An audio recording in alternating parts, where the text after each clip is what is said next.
రామయ్య తన పచ్చని పొలంలో పనిచేస్తున్నాడు. మధ్యాహ్నం భోజనం కోసం నదులుతుండగా మెరుస్తున్న ఒక వస్తువు కనిపించింది.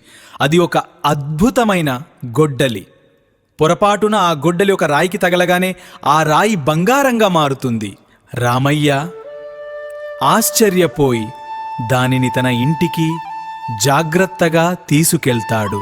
ఇంటికి వెళ్ళాక రామయ్యకు ఒక వింత తెలిసింది. ఏ వస్తువైనా క్షణాల్లో బంగారంగా మారిపోతోంది.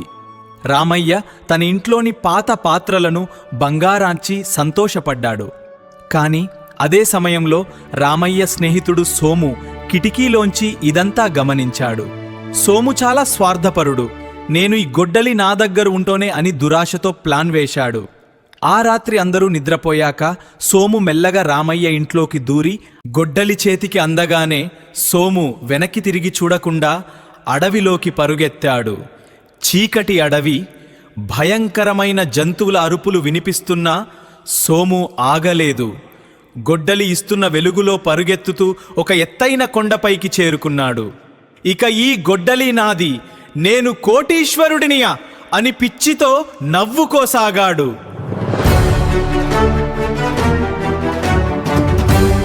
సోము ఆత్రంగా గొడ్డలిని తీసి పక్కనే ఉన్న ఒక పెద్ద రాయిని కొట్టాడు.